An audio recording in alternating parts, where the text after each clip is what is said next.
Sir नमस्कार, core अकॅडमीच्या online platform आपल्या सर्वांचे स्वागत. आपण आज एमपीएससी पूर्व परीक्षेतली आपली जी टेस्ट सिरीज आहे यातला आपला कॉम्प्रिहेन्सिव्ह पेपर आहे. ही टेस्ट नंबर 2 कॉम्प्रिहेन्सिव्हची सब्जेक्ट वाईजच्या व्यतिरिक्त आणि यातला जीएसचा जो पेपर आहे त्यातला भूगोल या विषयासंदर्भातली 15 प्रश्न आणि त्याचं विश्लेषण आता आपण बघूया. भूगोल या विषयासंदर्भातली पहिला प्रश्न काय भूगोलाचा, खालील विधाने विचारात घ्या. 3 विधाने दिलेली आहे. हिवाळी मोसमी वारे भारतात फारसे पर्जन्य पाळत नाही. प्रत्यावर्ताचा परिणाम पुढे हिवाळी मोसमी वारे कमकुवत होतात आणि पश्चिमी जेट स्ट्रीमचा परिणाम उत्तर भारतातील हिवाळी पर्जन्यावर फारसा होत नाही. हे 3 स्टेटमेंट दिलेले आहे. या 3 स्टेटमेंटपैकी कुठलं स्टेटमेंट योग्य कुठलं अयोग्य हे आपल्याला ओळखायचं आहे. पहिलं स्टेटमेंट काय वाटतं आपल्याला, तर योग्य वाटते. का? हिवाळी मोसमी वारे भारतात फारसा पर्जन्य पाळत नाही. जर आपल्या भारताचं आणि आपल्या भारतात येणाऱ्या मोसमी वारे, त्यातील मोसमी वाऱ्यांच्या 2 शाखा अरबी समुद्र आणि बंगालचा उपसागर, मोसमी वाऱ्याचे एकूण 2 प्रकार पडतात, उन्हाळी मोसमी वारे, हिवाळी मोसमी वारे. आणि मोसमी वाऱ्यांमध्ये ज्याला उन्हाळी म्हणतो त्यालाच आपण आपल्या भारतातनं तो नैऋत्येकडनं येतो म्हणून आपण त्याला काय म्हणतो, नैऋत्य मोसमी वारे. आणि नैऋत्य मोसमी वारे भारतात 85% पर्जन्य या नैऋत्य मोसमी वाऱ्यांमुळे पडतं.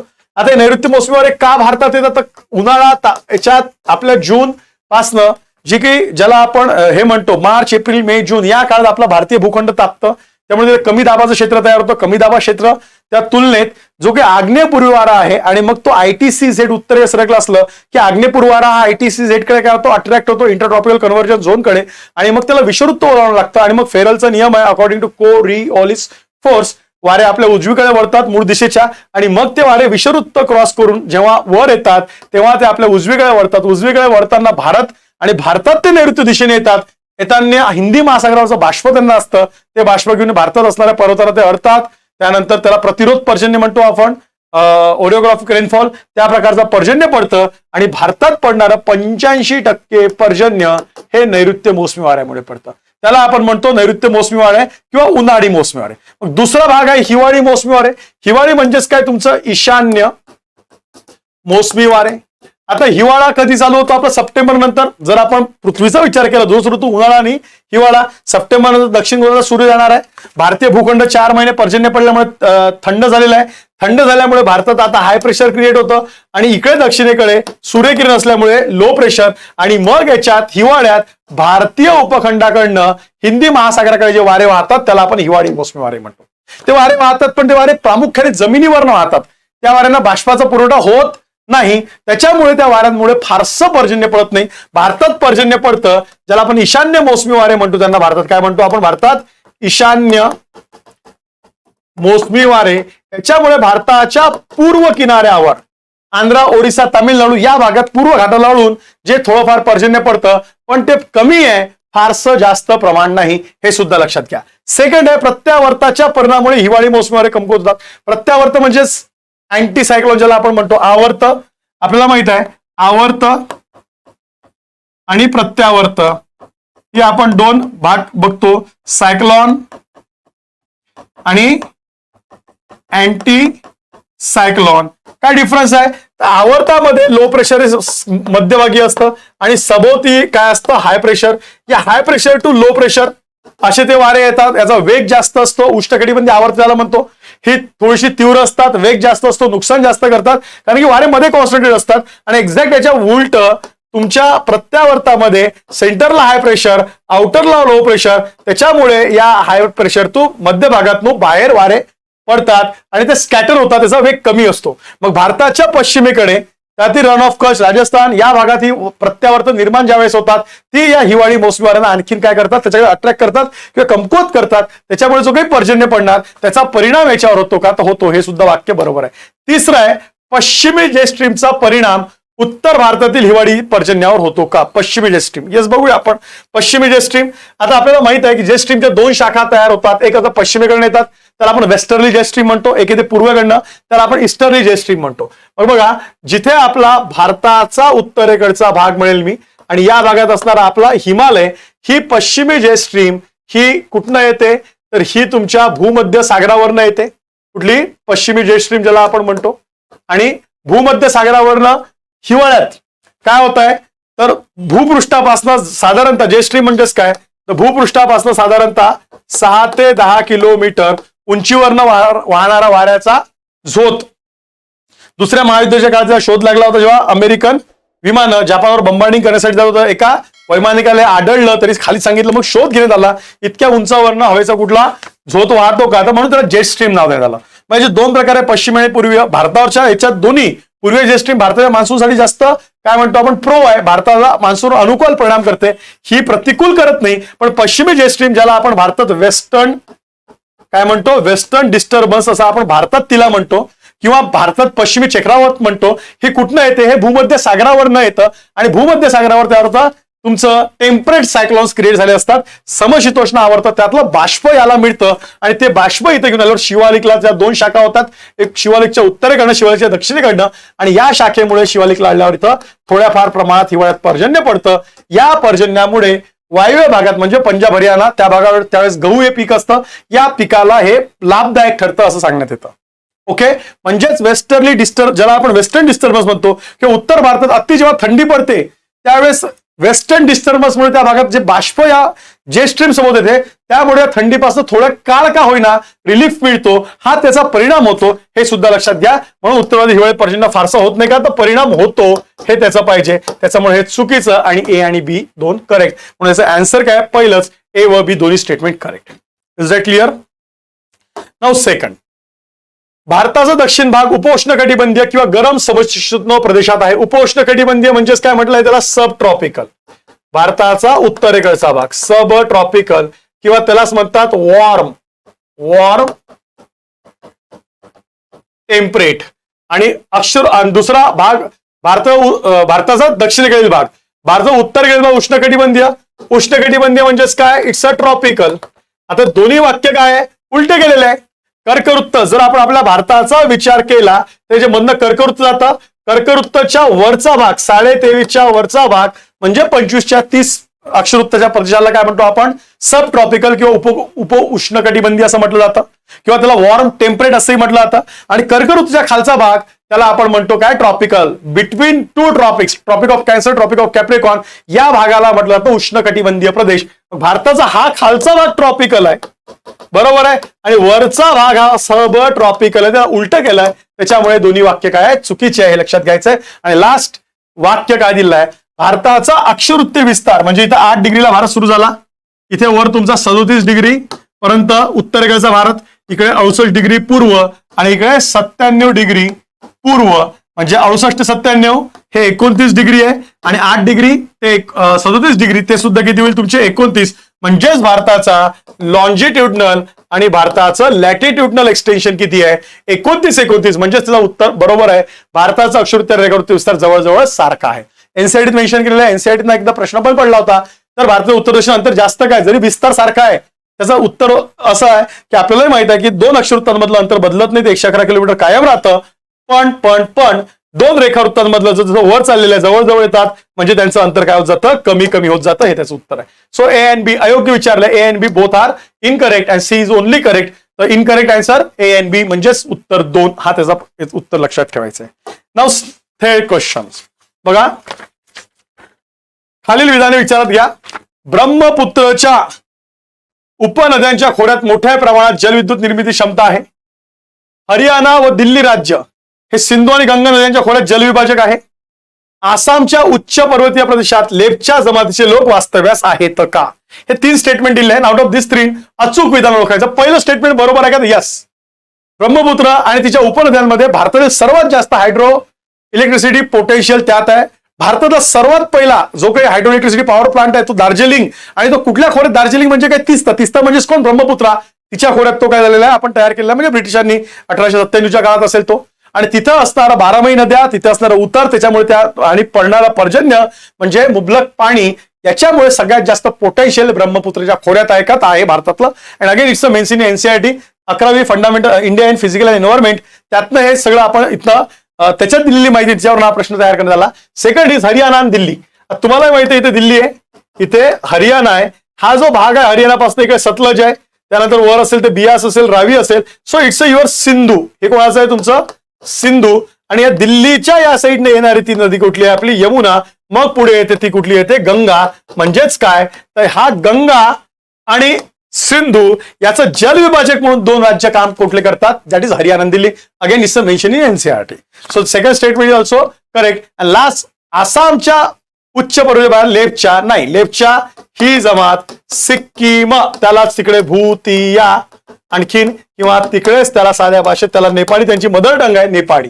दार्जिलिंग अँड सिक्कीम या भागात लेपच्या जमाती मोठ्या प्रमाणात आढळून येते. त्यांची मदर टंग ही नेपाळी. ऑलमोस्ट तुम्ही त्या भागात गेले लोक नेपाळीच बोलतात, बरोबर आहे. पण त्यांचं जे काही आहे ते नेपाळशीच, नेपाळ म्हणजे नेपाळ देश नाही पण बिलॉंग फ्रॉम द ज्याला आपण म्हणतो ओरिजिन इज नेपाली आणि म्हणून ते नेपाली. आणि लेपच्या ती नेपाळमध्ये सुद्धा आढळते, भारतात सुद्धा आढळते, थोडा नॉर्थ ईस्टच्या भागात पण सिक्कीम दार्जिलिंग मध्ये जास्त प्रमाणात, हे सुद्धा लक्षात घ्या. आसाममध्ये नाही. So it's a factually incorrect. त्याच्यामुळे सी काय आहे चुकलेलं आहे आणि वरील अचूक विधान. So again answer A and B हे त्याचं बरोबर आहे.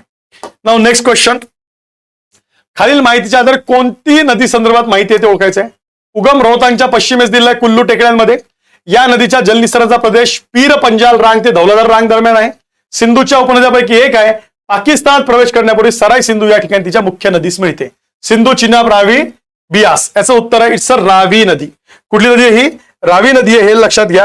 रावीचा उगमच कुठं होतो तर रावीचा उगम रोहतांग खिंडीच्या पश्चिमेस कुल्लू टेकडे हिमाचल प्रदेश. कुल्लू कुठे आहे? हिमाचल प्रदेश. आणि त्याला बियास कुंड म्हणतात. काय म्हणतात तिथं? बियास कुंड असं तिला म्हणतात, लक्षात घ्या. आणि जर रावीची जवळजवळ लांबी 725 किलोमीटर ही रावीची लांबी आहे, बरोबर. भारत पाकची सीमा सुद्धा तयार करते ही नदी. आणि हिचा संगम जी काही ही नदी येऊन मिळते ती कुणाला मिळते? तिच्या ठिकाणी मुख्य नदीस ती रावी चिनाबला येऊन मिळेल, हे पण इथं लक्षात घ्यायचं आहे. ओके. त्याच्यानंतर महत्वाचं काय अजून, या सिंधूच्या उपनद्या म्हणजे आता सिंधू वरून गेली, त्यानंतर सिंधू, झेलम, चिनाब, नंतर रावी, मग खाली बियास आणि सतलज. ती बियासला सतलज मिळते.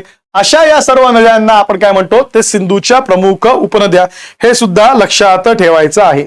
ओके. त्यानंतर जर आपण सिंधू बघितली तर सिंधू ही सर्वात लांब आहे का तर नाही, ब्रह्मपुत्रपेक्षा कमी आहे. सर्वात लांब ब्रह्मपुत्र आहे. सिंधूचा उगम कुठे म्हणतो आपण? कैलास पर्वताच्या उत्तरेच्यावर बोखरचू हिम नदी आहे, तिथे उगम पावते, लक्षात घ्यायचंय. चिनाब, बारालाचे खिंड हिमाचल प्रदेश, हिमाचलमध्ये चिनाब सुद्धा उगम पावते, बारालाचे खिंड. आणि जर बियास म्हटलं तर बियासचा उगम बियास इथं म्हटलेला आहे आपण, सॉरी इथं कुणाचा? बियासचा उगम कुठे असणार आहे एक लक्षात घेऊया. बियास कुंड इथं नव्हता, बियास कुंड हा बियासचा उगम बियास कुंड आहे, हा सुद्धा पॉइंट आपल्याला इथं लक्षात ठेवायचा आहे. ओके. आणि बियास सुद्धा हिमाचल प्रदेश बियास कुंड. त्यानंतर रोहतांग खिंडी कुल्लू हिमाचल प्रदेश ती रावी आणि चिनाब सुद्धा बारालाच्या हिमाचलमध्ये उगम पावते. या तिन्ही नद्या हिमाचलमध्ये उगम पावते, हे लक्षात ठेवायचं. हे कैलास पर्वत सिंधू तिथं उगम पावते. Okay. Now next part is El Nino. काय विचार झालेला आहे? El Nino. आणि एल निनो बद्दलची माहिती आपल्याला विचारण्यात आलेली आहे. ओके. एल निनो भारताच्या मान्सूनवरील परिणाम कोणते? आता फार दरवेळेस आपण न्यूजमध्ये ऐकतो यावेळेस एल निनो सक्रिय झाला, भारतात दुष्काळ पडणार का, चांगला पर्जन्य येणार का, असं ते विचारण्यात येतं. पण एल निनो हा महत्वाचा फॅक्टर आहे मान्सूनवर परिणाम करणारा. मग एल निनो आणि ला निना तुम्हाला माहित असेल की आपण त्याला म्हणतो एल निनो आणि दुसरा आहे ला निना. ला निना आणि एल निनो फरक काय? हा गरम पाण्याचा प्रवाह आहे, हा थंड पाण्याचा प्रवाह आहे. या दोघांचाही उगम कुठनं होतो? त्या दोघांचाही उगम ज्याला आपण म्हणतो इथं पेरू, इक्वेडर किंवा चिली या देशांच्या पश्चिम किनाऱ्यावरनं होतो. तो पश्चिम ज्याला आपण पॅसिफिक म्हणतो. आणि हे वारे हे गरम प्रवाह आपल्या पूर्व ज्याला आपण म्हणतो या पॅसिफिक मध्ये येतात. इथं आल्या की इथं तापमान कमी जास्त होतं. जर एल निनो आला तर तापमान काय होणार? तिथलं वाढणार. तापमान वाढलं तर दाब कमी होणार. त्याच्यामुळे भारतात नैऋत्य मोसमी वारे तिकडे अट्रॅक्ट होतात आणि भारतातला मान्सून वीक होतो. म्हणून पहिलं वाक्य काय? एल निनोमुळे 3-7 वर्षाच्या कालावधीमध्ये भारतात दुष्काळ सदृश परिस्थिती निर्माण होते. करेक्ट आहे.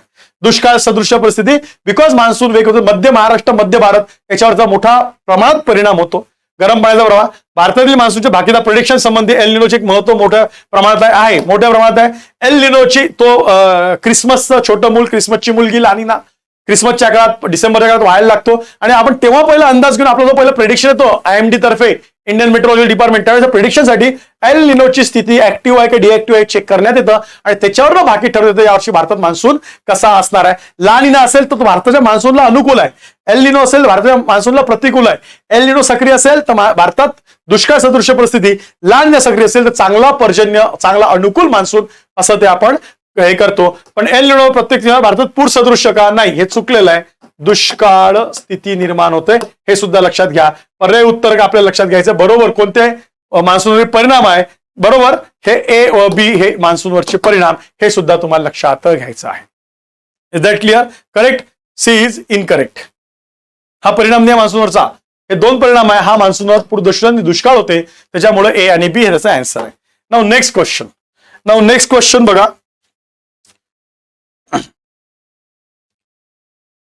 इथं उरवरा पाहिजे, उखरा झालाय, उरवरा.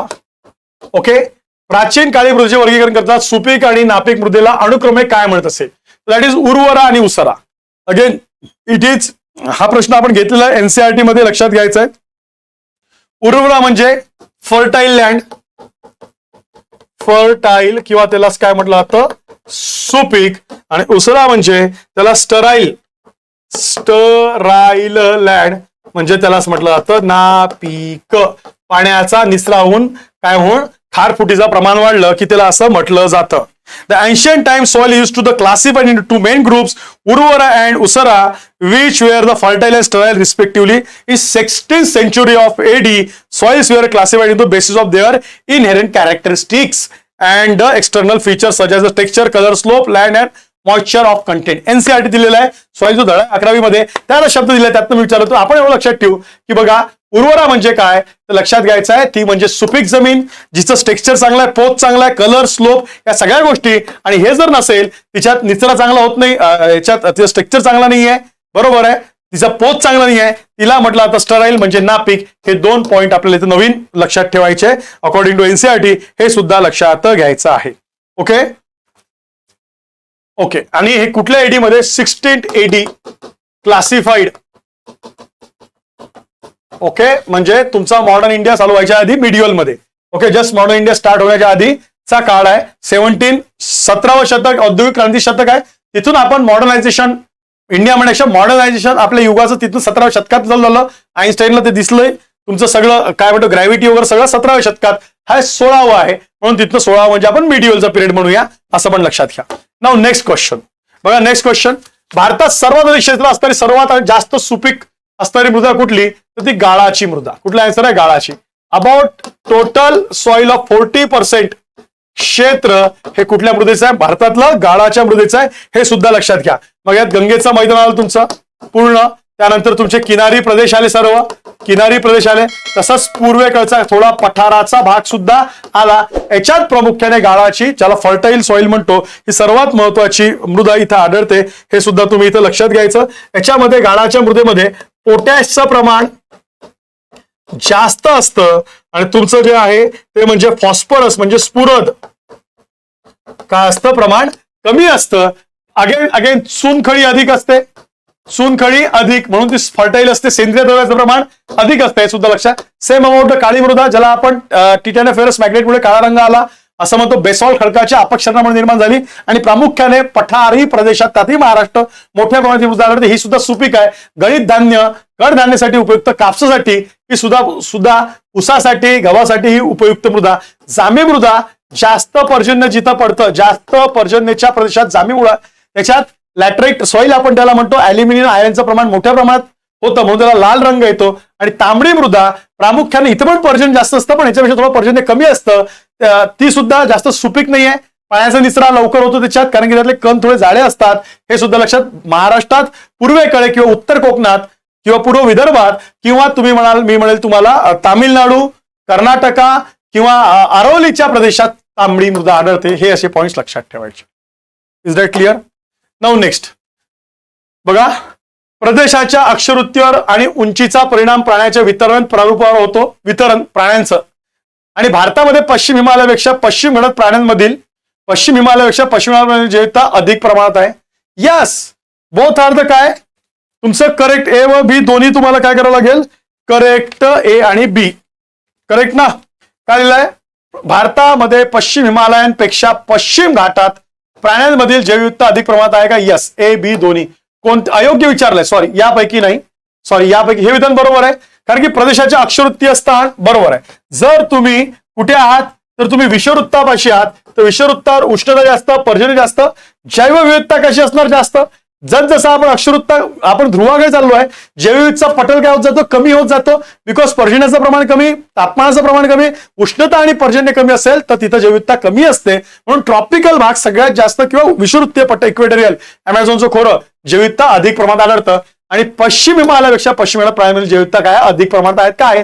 पश्चिम घाट हे तुमचं जैवविविधता बायोडायव्हर्सिटी हॉटस्पॉट मध्ये येतं. पश्चिम हिमालय येत नाही, पूर्व हिमालय येतो, जो सिक्कीम, नागालँड, अरुणाचलचा भाग आहे. तो भाग तुमचा जास्त जैवविविधतामध्ये, कारण पर्जन्याचं प्रमाण जास्त आहे. हिमालयात पर्जन्याचं पश्चिमेकडच्या, ज्याला आपण हिमाचल, उत्तराखंड, जम्मू काश्मीर म्हणतो, इथं पर्जन्याचं प्रमाण काय? कमी. म्हणजे दोन्ही वाक्य काय योग्य आहे? त्यांनी विचारलं अयोग्य, यापैकी नाही, हे त्याचं चौथं उत्तर पाहिजे. नाउ नेक्स्ट, शीत व दमट हवामान, उष्ण व कटिबंधीय अरण्य, विपुल शार्क मासे, सर्वप्रथम सरपटणारे प्राणी आणि कोळसायुक्त वने, वरील परिस्थिती पृथ्वीवरील कोणत्या कल्पात होती?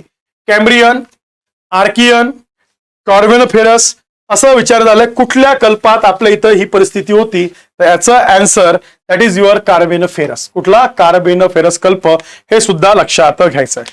मग आपण आपल्या याच्यातला विचार केला तर आपल्या इथे पृथ्वीची उत्पत्ती, जी तुमची एक एक काळ होत गेला. फॉर एक्झाम्पल, पृथ्वीची उत्पत्ती, ज्याला आपण प्री कॅम्ब्रियन कालखंड म्हणतो. कॅम्ब्रियनच्या आधीचा होता कुठला? प्री कॅम्ब्रियन कालखंड. कॅम्ब्रियनच्या आधी कुठला होता? प्री कॅम्ब्रियन, ज्याच्यात पृथ्वीची उत्पत्ती सुरू झाली. पृथ्वीची उत्पत्ती इथे काय करी आहे? सुरुवात झाली. पृथ्वी थंड होण्यास सुरुवात झाली होती. हा तो कालखंड आहे. ओके, पण याच्यात काही फारसं नाही. मग जो कॅम्ब्रियन कालखंड आहे तो, याच्यामध्ये पृथ्वीची उत्पत्ती असलेला कालखंड अति प्राचीन तुमचे, ज्याला आपण म्हणतो खळक, बरोबर आहे, जे आता आढळत सुद्धा नाही अशा खडकांची अवशेष आहे. अतिशय हवामान प्रतिकूल होतं, त्यामुळे ते जीवन आढळलेलं नाहीये. देन आर्कियन कालखंड, हा सुद्धा जुना कालखंड आहे. पण आर्कियन कालखंडामधले आज ग्रॅनाइट, नीस, ज्याला जेनेसिस म्हणतो, ही प्रमुख खडकं आज आहेत. आणि त्याला आर्कियन कालखंडात, मग लोह खंजरी साठे, त्याला आपण आर्कियन कालखंडातले साठे म्हणतो, ह्या सुद्धा हा कालखंड झाला. त्यानंतर कार्बोनिफेरस, म्हणजे या सगळ्या कालखंडात या गोष्टी होत गेल्या. आणि तुमचा टर्शरी म्हणजे काय? इथं मी साध्या भाषेत सांगेल, हिमालयाची निर्मिती झाली, तो कालखंड म्हणजे कुठला? आपला टर्शरी कालखंड, असं लक्षात घ्यायचं आहे. आता अस्तित्वात असलेले बहुतेक प्राणी हे या कालखंडातल्या टर्शरीमध्ये. आल्प्स, हिमालय, अँडीज पर्वतांची निर्मिती जी झाली ती याच कालखंडात झाली आणि हिमालयाच्या 3 रांगा तयार झाल्या. That is why it is called tertiary. बरोबर. मग अशा प्रमाणे आपल्याला ह्या सुद्धा गोष्टी माहित पाहिजे. आयोग एखादा दुसरा प्रश्न विचारतं, हे प्रत्येक कालखंड, मग असणारे 9 अवस्था, या 9 अवस्थांचा आपण आढावा घ्यायला हवा. नाउ नेक्स्ट, निक्षेपणाद्वारे निर्मित होणारी भूरूपे कोणती ओळखा? निक्षेपण म्हणजे मी संचयनामुळे म्हटलंय. कशामुळे? निक्षेपण, त्याला आपण संचयन म्हणतो. यू आकाराची दरी, मेदशिला म्हणजे रॉचे माउंटेन, हिमोड कटक किंवा गिरिशृंग. निक्षेपण हा शब्द वापरलेला आहे. कुठला शब्द वापरलाय? निक्षेपण. आता मला सांगा, डिपोजिशन, निक्षेपण म्हणजे डिपोजिशन, तर याचं उत्तर आहे कुठलं? हिमोड कटक. लक्षात घ्या, यू आकाराची दरी तयार होते पण अपक्षरण, इट्स अ इरोजन प्रोसेस. मेदशिला अगेन अपक्षरण, गिरिशृंग अपक्षरण, शृंग ते घासून घासून हॉर्न, त्याला गिरिशृंग म्हणतो आपण. हिम नदी, कशामुळे? ही सर्व हिम नदीमुळे तयार होणारी भूरूपे आहे. यू आकाराची दरी, बरोबर आहे, कारण की नद्या फार स्लो वाहतात. व्ही आकाराची दरी कुठे होते? जिथं हिमालयन नद्या स्पीडने वाहत जातात. पण यू आकाराची दरी कुठे होते?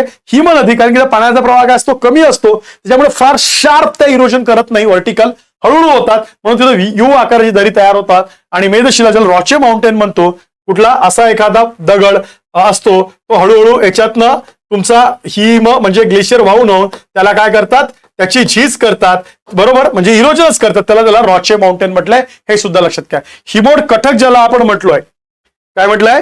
हिमोड. आता हिमोडचा अर्थच काय होतो? गाळ. पण कुठला गाळ?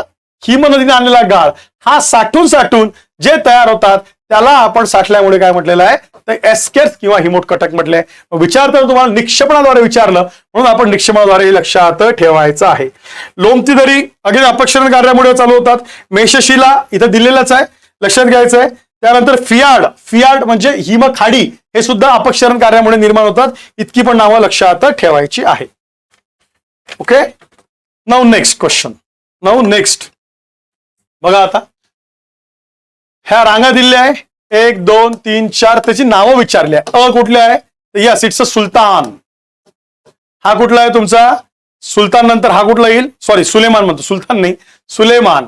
सुलेमान. त्यानंतर हा कुठला आहे? हिंदकुश. हा कुठला आहे? कुनलून. आणि हा कुठला आहे? कैलास.